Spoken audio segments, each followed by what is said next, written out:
When you hear from the 41 leaders who participated in the field study for healing leadership, you will always hear this phrase: build relationships. You can listen to all of the interviews on my podcast, The Visionary Leaders Circle.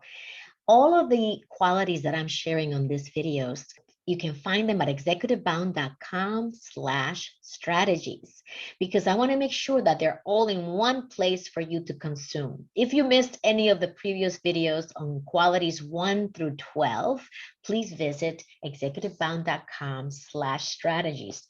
And today I'm going to cover quality number 13, which is that an empowering and healing leader builds relationships. And these are all in my book, Healing Leadership.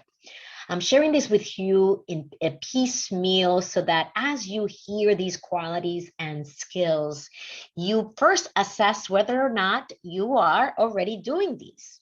And if you're not, that you consider, and I invite you to start to apply these qualities in your everyday as a leader.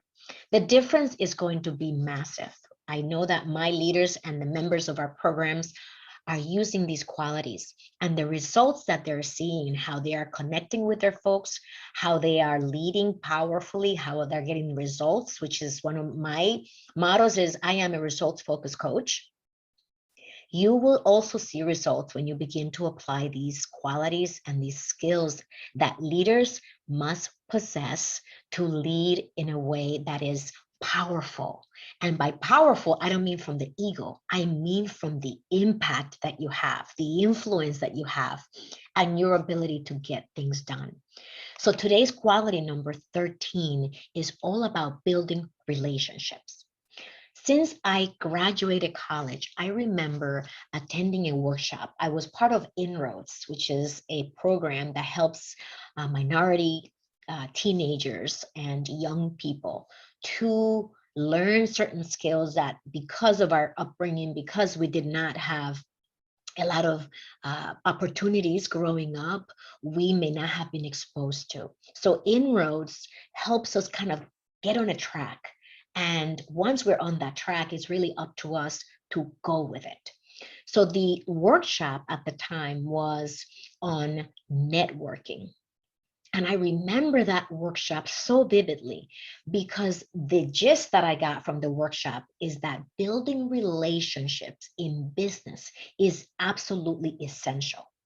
And 30 years plus later, since I graduated college and began my career, I can say to you, and those of you who are listening to this and like, yeah, this is music to my ears, you already know that building relationships is absolutely fundamental to not only growing your career from an organizational level, meaning advance and get promoted, of course, but also from your personal growth and your self-fulfillment.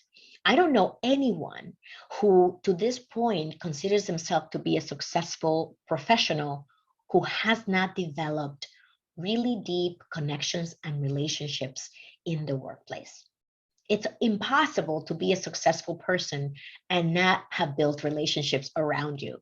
So whether you are in the financial services industry where I kind of grew up in my career, or in technology, or whether you are in pharmaceuticals or energy, where whatever your field may be, of course, retail is huge for relationships because if you're dealing with a public in such a way, it is almost impossible not to build powerful relationships. So the quality of building relationships, if for any reason you have not gotten the memo yet, this is the big billboard saying, build relationships. It is so critical to your business, to your life, and in your personal life, of course. Building relationships is key.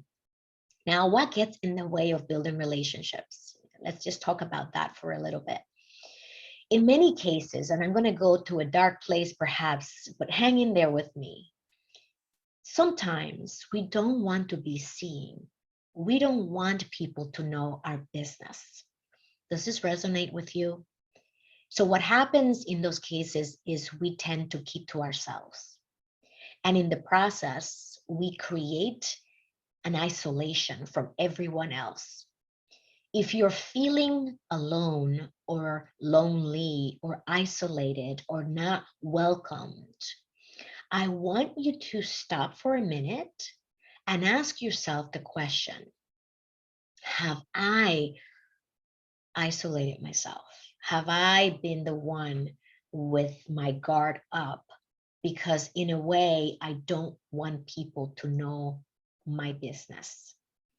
I've actually had conversations with people at work who intentionally don't build relationships at work beyond the professional niceties that you share with a colleague. And part of that, what I've learned is that it comes from a place of, I don't want people to judge me. And in that fear of being judged, we isolate ourselves.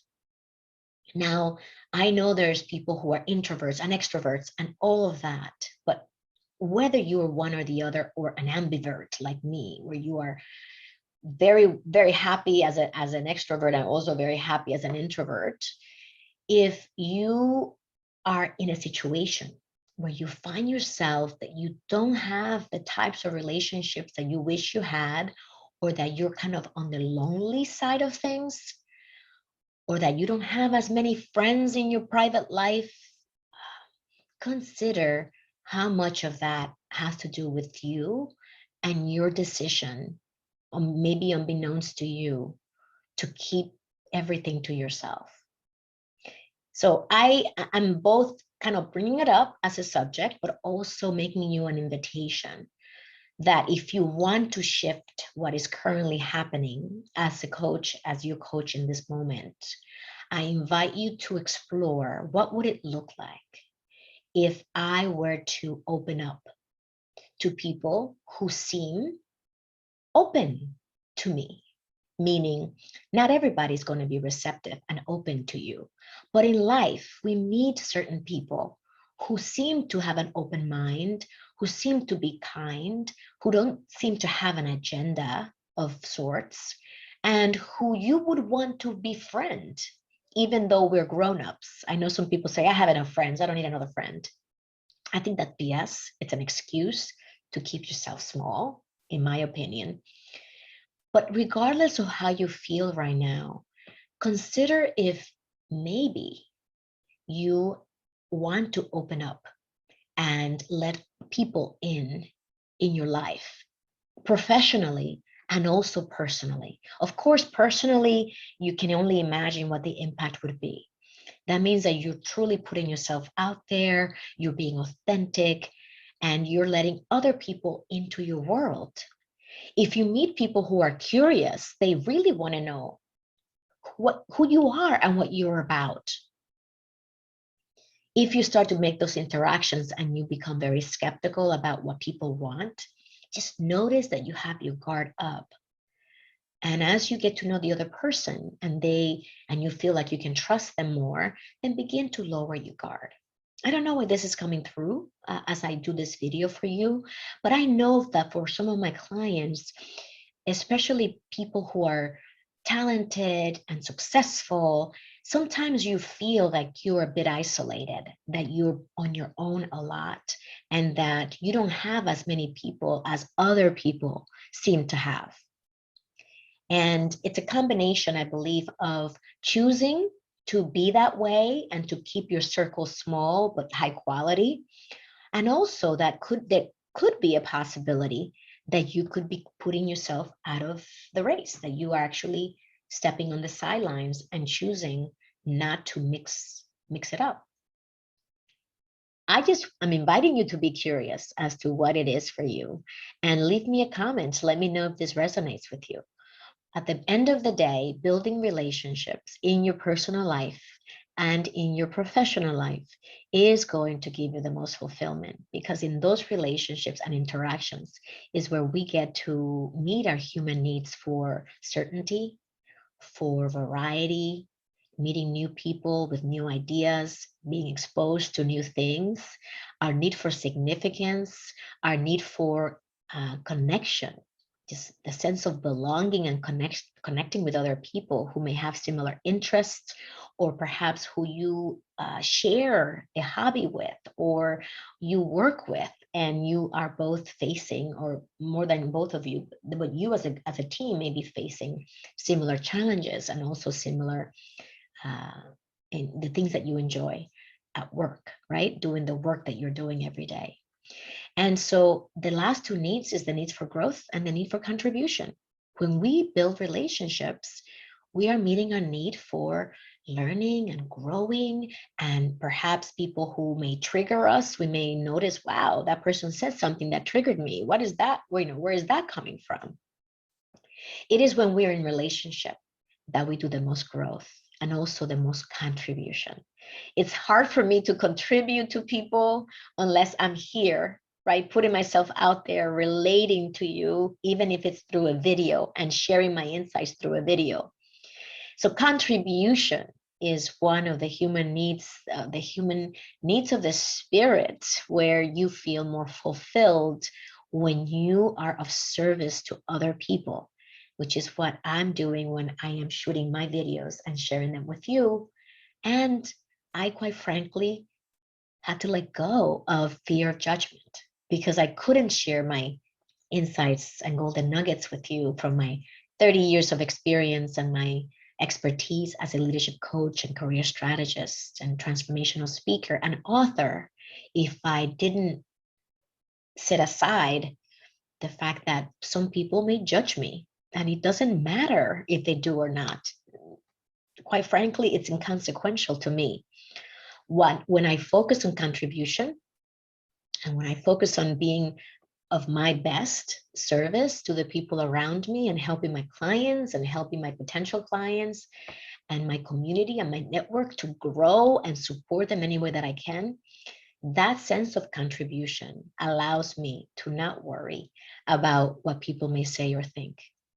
And so if you've been holding back from building relationships, to bring us back to our quality number 13, building relationship as a leader, if you've been holding back because of the things that I mentioned, fear of being judged, or simply not wanting to share some of your life with people, you always get to choose what you share. Nobody's going to force you to say or do what you don't want to.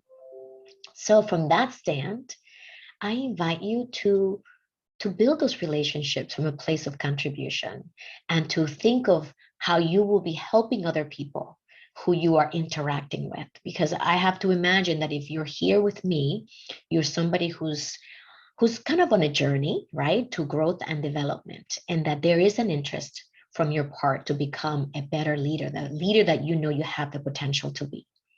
So with that, I want to wrap up this video. I want to thank you for being here with me. I want to invite you again to look at Healing Leadership, How to Lead, Love, and Thrive in Business and Life, and pick up your copy.